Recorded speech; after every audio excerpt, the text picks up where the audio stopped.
Deus criou de melhor.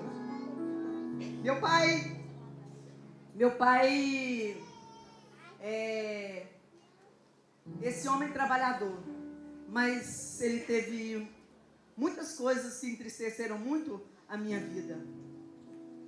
Ele ia para um boteco, um lugar lá, e ele ia beber, ele ia jogar baralho, cartas, ele ia prostituir, e ele ia trair a minha mãe. Um homem grosseiro, um homem rude, um homem que machucou e feriu muito a minha mãe. E um dia eu estava dormindo e eu acordei com os gritos desesperados da minha mãe, porque o meu pai estava batendo na minha mãe. Ele chegou e a gente percebia que ele estava possesso de demônios. E ele estava batendo na minha mãe. E não somente isso, o diabo que estava nele apareceu para mim.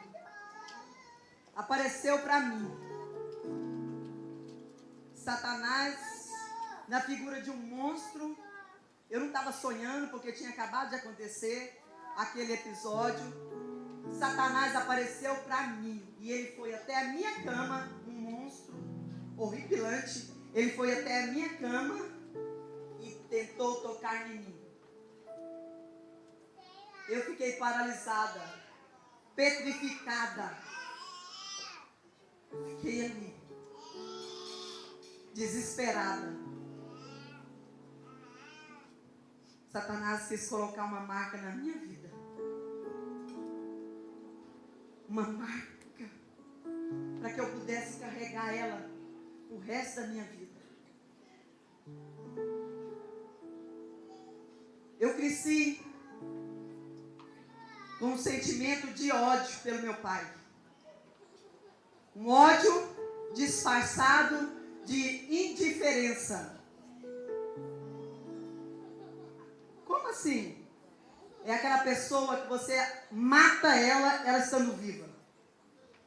Você tira ela da sua vida. Ele não tem significado para mim. Eu não preciso da pessoa dele para mim viver. E foi isso que eu fiz com meu pai. Eu anulei a vida dele. Eu desprezei a vida dele. E eu assumi a dor da minha mãe. E eu dizia, eu vou lutar pela minha mãe. E eu pensava assim, por que naquela época eu não tinha mais idade para me poder dar um couro, dar uma surra naquelas mulheres, naquelas bandidas. As bandidas, né? Elas eram bandidas. E eu pensava, por que eu não tinha mais idade, que eu queria dar uma surra, mandar matar, cortar, esse tipo de coisa, assim. Isso era o nível. Eu tinha muito ódio do que meu pai fazia com a minha mãe. E eu dizia para mim mesmo, homem nenhum vai me fazer sofrer. Não acredite em homem, porque homem não presta. E se você se abaixar para homem, ele te faz sofrer. Eu falei, então comigo vai ser diferente. Eu vou fazer os homens sofrer. E eu criei uma resistência. Eu criei uma barreira tão grande em relação a homem. Aos 15 anos, eu fui morar com a minha tia. Cadê a tia Zilda? Cadê a tia Zilda? Olha lá a tia Zilda. Ela é tia de todo mundo aqui agora. E eu lembro que aos 15 anos eu fui morar com a tia Zilda. Tia Zilda casada de nova. Morava num barracão, né, tia? E levou eu para morar com ela. Tia, mas aqueles dias foram felizes demais. o tio Fernando, a tia Zilda. Nossa, mas foram dias muito felizes. Ali eu aprendi muito. Ali eu me tornei uma mulher independente. Ali minha mãe, eu ia de ônibus de Goiatuba para Uberaba, aquilo eu me sentia assim. Nossa, eu já estou demais. Eu já sou mulher. Eu já sou independente. E eu cuidava das minhas coisas, da minha escola. E eu tive que se virar. E eu acho tão bom eu ter experimentado isso. 1980 mudamos para Goiânia. Hoje eu fui lembrando hoje. Fui lembrando da minha história de vida. E lembrando os momentos maravilhosos que vivemos. Meu pai começou a construir uma casa ali no setor Coimbra. Mas aí antes da casa terminar, começou as escolas. E eu vim para a casa da tia Leni, da casa da Valda, da Marlene. Gente, mas foram momentos especiais, né? Nos diverti muito, muito mesmo ali junto com vocês. Como a gente fazia festa.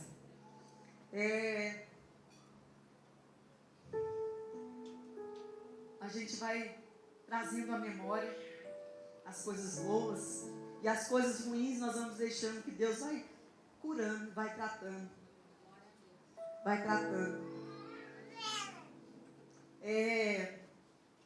Comecei a namorar um rapaz e ele não era cristão. E eu estava apaixonada, mas ele não era cristão. E no meu coração eu dizia assim, mas eu queria alguém cristão para mim. Eu queria um jovem que fosse cristão, que professasse a mesma fé que eu tenho em Deus. E eu pedi para Deus, se o Senhor não tem isso para a minha vida, que o Senhor tire. E de repente, de uma hora para outra, os sentimentos que eu nutria por aquele rapaz acabaram.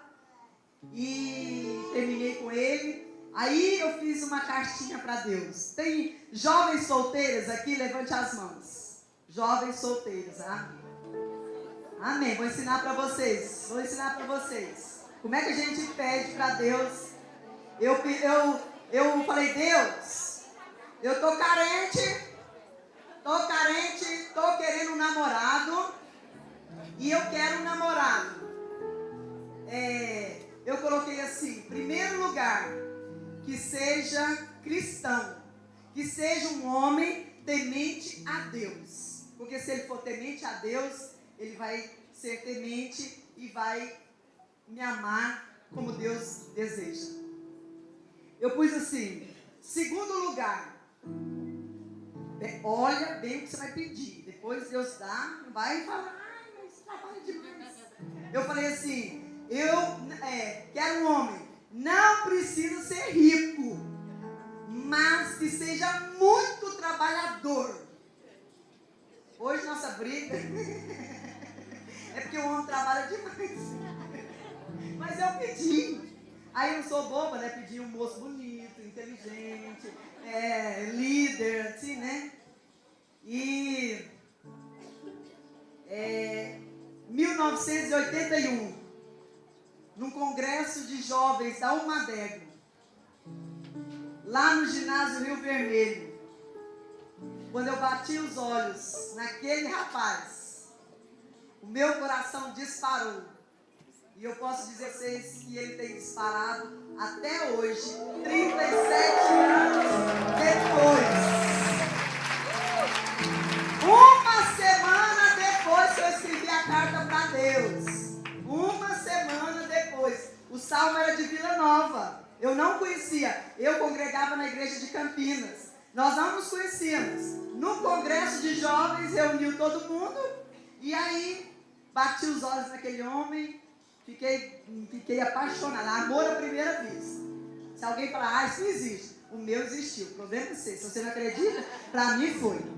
Amor à primeira vista. E ele também não tirava os olhos de mim. O palco era para lá. E ele ficava igual ele está ali, assim, olhando para mim. Eu estava junto com um amigo dele. E o amigo dele queria me namorar. Ele foi lá e sai fora, amigo. E quando o Salmo me chamava, namoramos 5 anos. Quando o Salmo me chamava para casar, eu começava a chorar. Porque eu pensava assim, casamento é o sepulcro do amor. Eu não quero casar. Porque eu vi de uma história de uma família tão conturbada. O meu pai não respeitava a minha mãe. Meu pai machucava muito a minha mãe. Então eu tinha muito medo de casar. E eu pensava assim, eu não vou ser submissa a homem nenhum. E eu lembro que no meu casamento, quando eu fui preparar os votos, foi eu que fui preparar os votos, eu risquei uma palavrinha que tinha no voto. Submissa. Eu falei, essa aqui eu não vou ser. Eu não vou ser, esse negócio de ser submissa. Esse negócio não funciona. E eu lembro que no nosso casamento foi o pastor Albino Gonçalves Boaventura, pastor Oídes José do Carmo, pastor Oswaldo Silva. Foi os três que fizeram nosso casamento. E o pastor Oídes ficou incumbido de dar os votos da aliança. E ele fez, quando ele foi falar os votos, ele fez eu repetir. E vou ser submissa. Porque Deus sabia que eu tinha que prometer esse negócio lá no altar. Porque senão depois eu ia dar muito trabalho. Mas Deus sabia, promete ali no altar que você vai ser submissa. É claro que às vezes a gente entendia a submissão de uma forma distorcida. Hoje eu entendo que não é difícil ser submissa a um homem que é submisso a Deus. Não é difícil ser submissa a um homem que te ama como Cristo amou a igreja. Não é submissa, não é difícil ser submissa, não é difícil honrar um homem. Mas nos casamos, o salmo era além do que eu tinha pedido para Deus, mas dentro do meu coração havia uma angústia e uma tristeza que eu não sabia o que era. Eu estava bem, estava tudo feliz, mas no meu coração tinha uma tristeza, algo que faltava, um elo que faltava na minha vida, um bloqueio que existia dentro de mim. E outra coisa, muito séria, quando eu ficava triste, quando eu passava por momentos de tristeza, sabe para onde que eu voltava? Para aquele quartinho escuro. E aquela presença maligna, ela novamente, eu sentia aquela presença maligna comigo. E eu ficava apavorada. Novamente voltando para o quartinho escuro. Novamente ouvindo os gritos da minha mãe. Novamente o ódio brotava dentro de mim. Novamente a indiferença continuava. Eu não conseguia abraçar meu pai. Eu não conversava com meu pai. Eu só falava assim o básico. Eu não conseguia olhar nos olhos dele. Eu acho que a Liana sempre foi muito extrovertida. Assim, e ela chegava, ela beijava meu pai, ela abraçava meu pai. E eu vinha logo atrás, dava aquele abracinho assim, sabe, aquele ladinho, aquela coisa fria. Um dia, num congresso no Rio de Janeiro, da ADONEP, Associação de Homens de Negócio do Evangelho Pleno, 1992, Deus usando um homem que era muito usado por Deus naquela época, Caio Fábio. Gente, ele era o top. Ele era o top o pregador. O melhor que eu já vi até hoje. E olha que eu já conheço pregadores, os melhores pregadores do mundo eu conheço. Mas para mim foi um dos melhores. E naquele dia, ele pregando uma palavra, converterá o coração dos pais aos filhos, e dos filhos aos pais, para que eu não venha e fira a terra com maldição. Deus falou comigo naquele momento, você precisa liberar perdão para o seu pai. E eu ali fui à frente chorando, eu liberei perdão para a vida do meu pai, e aquele quartinho escuro foi destruído naquele dia. Glória a Deus! Glória a Deus. Hoje eu estou aqui falando dele para dizer: Deus me libertou, Deus me tirou daquelas prisões de alma, daquelas prisões, daquelas amarras que prendiam as emoções no meu passado. Olha, mulher, nós estamos estudando campo de batalha na mente, e isso é muito sério, é muito sério. O diabo quer nos trazer traumas, quer nos marcar na nossa infância, muitas vezes na nossa infância, para que a gente cresça distorcida, para que a imagem e a semelhança de Deus seja deturpada na nossa vida. Mães, cuidado como você cria seus filhos. Cuidado, proteja os seus filhos o máximo que você puder. Quantas mulheres aqui dentro foram abusadas na sua infância? E às vezes carregam essas marcas durante a vida toda. Quantas mulheres que eu tenho atendido, quantas mulheres que eu tenho ajudado, quantas mulheres que eu tenho visto serem libertas. Porque um avô abusou, porque um pai abusou, porque um padrasto abusou, um tio, um vizinho. E às vezes mulheres são frígidas, não têm prazer no relacionamento sexual, porque traz o passado de volta, e aquilo bloqueia o que Deus tem de melhor para a vida da gente.